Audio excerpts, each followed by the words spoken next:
नमस्कार दोस्तों, स्वागत है आपका आपके ही अपने यशवी गुरु इंस्टीट्यूट यूट्यूब चैनल में। दोस्तों आज है 25 जनवरी और आज के इस वीडियो में हम 25 जनवरी 2026 के करेंट अफेयर के मोस्ट इम्पोर्टेंट क्वेश्चन आंसर को कवर करने वाले हैं। और दोस्तों इस वीडियो में हमने जितने भी क्वेश्चन को ऐड किया है सारे के सारे क्वेश्चन मोस्ट इम्पोर्टेंट एंड अच्छे लेवल के क्वेश्चन हैं।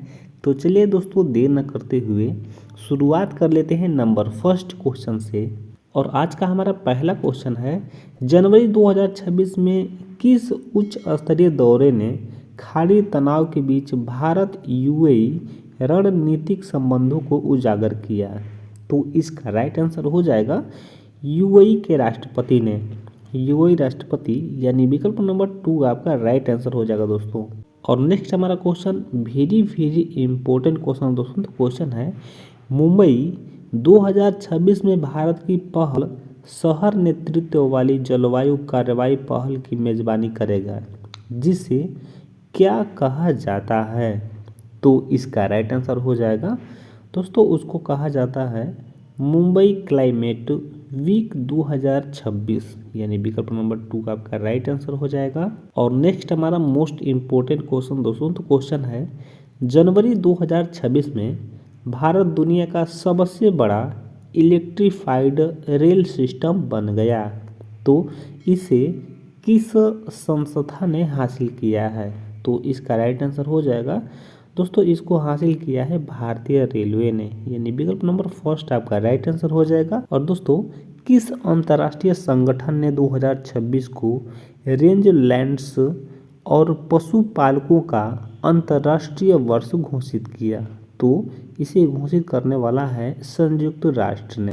और नेक्स्ट हमारा क्वेश्चन वेरी इंपॉर्टेंट क्वेश्चन दोस्तों।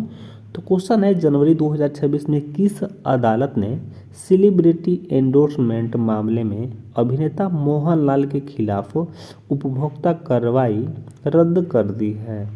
दोस्तों इसका राइट आंसर हो जाएगा केरल हाईकोर्ट ने अभिनेता मोहनलाल के खिलाफ उपभोक्ता कार्रवाई रद्द कर दी है। विकल्प नंबर 2 आपका राइट आंसर हो जाएगा दोस्तों। केरल हाईकोर्ट ने फैसला दिया कि ब्रांड एम्बेसडर बिना प्रत्यक्ष संबंध के अनुचित व्यापार प्रथाओं के लिए जिम्मेदार नहीं है।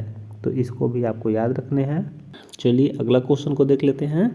तो जनवरी 2026 में आरबीआई ने एनबीएफसी और एआरसी के लिए पूंजी और क्रेडिट सीमा संबंधी कौन सी योजना अधिसूचित की है? तो इसका राइट आंसर हो जाएगा, जो अधिसूचित की है, जिस योजना को अधिसूचित किया गया है तो उसका नाम है दोस्तों टियर फर्स्ट पूंजी गणना पर ड्राफ्ट दिशा निर्देश। विकल्प नंबर फर्स्ट आपका राइट आंसर हो जाएगा। और नेक्स्ट हमारा क्वेश्चन है, विदेश मंत्री एस जयशंकर ने, जो विदेश मंत्री है हमारे वो हैं एस जयशंकर ने, तो इन्होंने 19 जनवरी 2026 को पाकिस्तान और रूस पर मतभेदों पर किस देशों के विदेश मंत्री से चर्चा की है? तो विकल्प है दोस्तों आपका जर्मनी के, या पोलैंड, या फ्रांस, या यूके। तो आपका राइट आंसर हो जाएगा दोस्तों पोलैंड के विदेश मंत्री से। विकल्प नंबर 2 आपका राइट आंसर हो जाएगा। कुछ और भी इम्पोर्टेंट और जान लेते हैं। तो वन्य जीव अभयारण्य ने जनवरी 2026 में ऑल इंडिया टाइगर एस्टिमेशन 2026 की पहली फेज शुरू की। तो किसने शुरू की? तो थनथाई पेरियार वन्य जीव अभयारण्य ने। तो इसको भी आपको याद रखने हैं। और ये क्वेश्चन हमारा दोस्तों मोस्ट इम्पोर्टेंट क्वेश्चन है, इसको आप स्टार मार्क के लिस्ट में रख सकते हैं। तो क्वेश्चन है, जनवरी 2026 के आसपास किस देश के राष्ट्रपति ने भारत का दौरा किया, जिससे पश्चिम एशिया में तनाव के बीच भारत यूएई संबंध मजबूत हुए हैं? तो इसका राइट आंसर हो जाएगा यूएई के राष्ट्रपति ने दौरा किए हैं। तो विकल्प नंबर 2 आपका राइट आंसर हो जाएगा दोस्तों। इसको इम्पोर्टेंट पॉइंट से समझ लेते हैं। तो यूएई राष्ट्रपति शेख मोहम्मद बिन जायद उनका नाम है, जो यूएई के राष्ट्रपति हैं शेख मोहम्मद बिन जायद अल नाहयान के दौरे से व्यापक रणनीतिक साझेदारी गहरी हुई, जिसमें व्यापार, ऊर्जा और भू राजनीतिक स्थिरता पर फोकस रहा। तो ये भी आपको याद रखना है दोस्तों। और नेक्स्ट हमारा क्वेश्चन है, प्रधानमंत्री नरेंद्र मोदी ने 20 जनवरी 2026 को भारत की पहली वंदे भारत स्लीपर ट्रेन को रवाना किया। यह ट्रेन किन दो शहरों के बीच चलती है? तो इसका राइट आंसर हो जाएगा हावड़ा से गुवाहाटी तक। हावड़ा से गुवाहाटी तक चलती है, हावड़ा और गुवाहाटी के बीच, यानी विकल्प नंबर 2 आपका राइट आंसर हो जाएगा। दोस्तों इसको इम्पोर्टेंट पॉइंट से समझ लेते हैं। तो पीएम मोदी ने मालदा टाउन में पूर्वी भारत में लंबी दूरी की रेल कनेक्टिविटी को बढ़ावा देने के लिए हावड़ा यानी पश्चिम बंगाल से गुवाहाटी यानी असम को जोड़ने वाली भारत की पहली वंदे भारत स्लीपर ट्रेन को रवाना किया। तो इसको भी आपको याद रखना है दोस्तों। और नेक्स्ट हमारा क्वेश्चन है, 17 और 18 जनवरी 2026 को पीएम नरेंद्र मोदी ने पश्चिम बंगाल और असम का दौरा किया। असम में उन्होंने किस सांस्कृतिक कार्यक्रम में भाग लिया? तो उस सांस्कृतिक कार्यक्रम का नाम था दोस्तों बागुरुम्बा धौ 2026। बागुरुम्बा धौ आपको याद रखने हैं, यानी विकल्प नंबर 2 आपका राइट आंसर हो जाएगा। चलिए अगला क्वेश्चन को देख लेते हैं। तो किस राज्य ने डिजिटल इंडिया भाषणी डिवीजन के साथ MOU पर हस्ताक्षर किए? MOU यानी समझौता ज्ञापन होता है। तो इस समझौते ज्ञापन पर हस्ताक्षर किए हैं तो मध्य प्रदेश राज्य ने, यानी विकल्प नंबर 2 आपका राइट आंसर हो जाएगा। दोस्तों एक और इम्पोर्टेंट पॉइंट है, तो ये ग्लोबल रिक्सस रिपोर्ट 2026 किस संस्था द्वारा जारी की गई है? तो विश्व आर्थिक मंच के द्वारा जारी की गई है। और नेक्स्ट हमारा क्वेश्चन है, आंध्र प्रदेश में विश्व की सबसे बड़ी ग्रीन अमोनिया परियोजना किस स्थान पर स्थापित की जाएगी? तो उस स्थान का नाम है दोस्तों काकीनाडा। काकीनाडा यानी विकल्प नंबर 2 आपका राइट आंसर हो जाएगा। और नेक्स्ट हमारा क्वेश्चन दोस्तों, अभी हाल ही में EPFO ने किस माध्यम से निकासी सुविधा शुरू करने की घोषणा की है? दोस्तों पहले EPFO का जो पैसा होता था उसको निकासी के लिए, उस पैसे को निकालने के लिए आपको जन सेवा पे जाना पड़ता था। पहले वहाँ पे ऑनलाइन कराना पड़ता था या कहीं कंप्यूटर से किसी से बोल के या फिर खुद ऑनलाइन कराना पड़ता था। अब इसको आप UPI के माध्यम से ही उस पैसे का विड्रॉल कर सकते हैं यानी निकाल सकते हैं। तो UPI यानी विकल्प नंबर 2 आपका राइट आंसर हो जाएगा। और दोस्तों अभी हाल ही में हुई राष्ट्रीय वन्य जीव बोर्ड बैठक की अध्यक्षता किसने की है? तो भूपेंद्र यादव आपको याद रखने हैं। अगला क्वेश्चन को देख लेते हैं। तो अभी हाल ही में रक्षा मंत्री राजनाथ सिंह ने मध्यम कैलिबर गोला बारूद निर्माण सुविधा का उद्घाटन कहाँ किया है? तो इसका राइट आंसर हो जाएगा, ये नागपुर में शुरू किया है दोस्तों। विकल्प नंबर 3 आपका राइट आंसर हो जाएगा। क्वेश्चन को इम्पोर्टेंट पॉइंट से समझ लेते हैं। तो महाराष्ट्र के नागपुर में यह सुविधा निजी क्षेत्र के सहयोग से स्थापित की गई। इसका मुख्य उद्देश्य भारतीय सेना के लिए गोला बारूद में आत्मनिर्भरता को बढ़ाना है। और दोस्तों 86 यानी 86वां अखिल भारतीय पीठासीन अधिकारी सम्मेलन कहाँ आयोजित हुआ? तो ये लखनऊ में आयोजित हुआ। तो ये भी आपको याद रखना है दोस्तों। और नेक्स्ट हमारा क्वेश्चन है, प्रसिद्ध राजा रानी संगीत महोत्सव 2026 का आयोजन निम्न में से किस राज्य में किया गया है?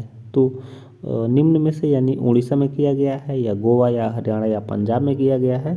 तो दोस्तों ये राजा रानी संगीत महोत्सव 2026 का आयोजन हरियाणा राज्य में किया गया है दोस्तों। ठीक है, तो विकल्प नंबर 3 आपका राइट आंसर हो जाएगा। दोस्तों राष्ट्रीय पेंगुइन दिवस आपको कई सारे विकल्प दिए रहेंगे, तो उसमें से किस तिथि को मनाया जाता है? तो दोस्तों आपको 20 जनवरी आपको याद रखने हैं, पेंगुइन दिवस जो है 20 जनवरी को मनाया जाता है। चलिए अगला क्वेश्चन को देख लेते हैं। तो ये हमारा क्वेश्चन है दोस्तों, भारत की पहली राज्य वित्त पोषित BSL-4 कंटेनमेंट सुविधा और प्रयोगशाला की आधारशिला कहाँ रखी गई है? ठीक है, तो इसका राइट आंसर हो जाएगा दोस्तों गांधीनगर रखी गई है। गांधीनगर यानी विकल्प नंबर 3 आपका राइट आंसर हो जाएगा दोस्तों। और नेक्स्ट हमारा क्वेश्चन है दोस्तों, कबड्डी चैंपियंस लीग 2026 के पहले सत्र का आयोजन कहाँ किया जाएगा? तो ये हरियाणा में ये हरियाणा में आयोजन किया जाएगा दोस्तों इसका। तो विकल्प नंबर थर्ड आपका राइट आंसर हो जाएगा। दोस्तों कुछ और भी इम्पोर्टेंट पॉइंट देख लेते हैं। तो भारत और किस देश के तटरक्षक बलों ने मुंबई में संयुक्त HNS प्रतिक्रिया अभ्यास किया है? तो ये जापान ने किया है। और वर्ष 2026 में भारत ने ईरान से अपने नागरिकों को निकालने के लिए कौन सा ऑपरेशन चलाया है? तो स्वदेश ऑपरेशन चलाया है। और विश्व आर्थिक मंच सम्मेलन 2026 कहाँ शुरू किया गया? तो ये दावोस में शुरू किया गया। दावोस आपको याद रखने हैं। और दूसरा ग्लोबल बौद्ध शिखर सम्मेलन निम्न में से किस शहर में आयोजित किया गया? कई सारे आपको शहर दिए रहेंगे। तो दिल्ली आपको याद रखने हैं। दिल्ली आपका राइट आंसर हो जाएगा वहाँ पे। तो ये भी आपको याद रखने हैं दोस्तों। चलिए अगला क्वेश्चन को देख लेते हैं। तो किस तिथि को सागर मैत्री पहल के 5वें संस्करण के लिए INS सागर ध्वनि को हरी झंडी दिखाकर रवाना किया गया है? INS सागर ध्वनि आपको याद रखने हैं। तो ये किस दिन इसको हरी झंडी दिखाकर रवाना किया गया है? तो इसका राइट आंसर हो जाएगा दोस्तों 17 जनवरी को। ठीक है, 17 जनवरी आपको याद रखने हैं। विकल्प नंबर फर्स्ट आपका राइट आंसर हो जाएगा। ठीक है, चलिए इसको इम्पोर्टेंट समझ लेते हैं। तो सागर मैत्री भारतीय नौसेना और DRDO की एक संयुक्त पहल है। नेक्स्ट पॉइंट है, यह क्षेत्रीय सुरक्षा और विकास के लिए भारत के पारस्परिक और समग्र विकास दृष्टिकोण के अनुरूप है। नेक्स्ट पॉइंट है, यह हिंद महासागर के देशों के बीच सामाजिक आर्थिक क्षेत्रों में सहयोग को बढ़ावा देता है और समुद्री अनुसंधान में वैज्ञानिक भागीदारी को मजबूत करता है। तो ये भी आपको याद रखना है दोस्तों। और नेक्स्ट हमारा क्वेश्चन है, अंतर्राष्ट्रीय बहुस्तरीय पेशेवर cycling race Pune Grand Tour 2026 के लिए किसे गुडविल एम्बेसडर नियुक्त किया गया है? तो MS धोनी जी को नियुक्त किया गया है। यानी विकल्प नंबर फर्स्ट आपका राइट आंसर हो जाएगा। दोस्तों कुछ और भी इम्पोर्टेंट पॉइंट देख लेते हैं। तो अभी हाल ही में किस टीम ने पहली बार विजय हजारे ट्रॉफी जीती है? तो विदर्भ टीम ने। और एशिया विनिर्माण सूचकांक 2026 में भारत ने कौन सी रैंक हासिल की है? तो 6वां रैंक हासिल किया है। तो ये भी आपको याद रखना है दोस्तों। सो थैंक यू दोस्तों वीडियो देखने के लिए। दोस्तों वीडियो कैसा लगा? वीडियो अच्छा लगा हो तो वीडियो को लाइक करें, कमेंट करें और अपने दोस्तों के साथ वीडियो को शेयर करें। और जो न्यू स्टूडेंट है वो हमारे चैनल को सब्सक्राइब करें और साथ में बेल आइकन दबा लें, ताकि जब भी हम कोई नया और लेटेस्ट वीडियो डालूं तो इसका नोटिफिकेशन आपको मिल सके और आप हमारी वीडियो को सबसे पहले देख सकें। सो थैंक यू दोस्तों, मिलते हैं फिर नेक्स्ट वीडियो में। तब तक के लिए जय हिंद, जय भारत, वंदे मातरम।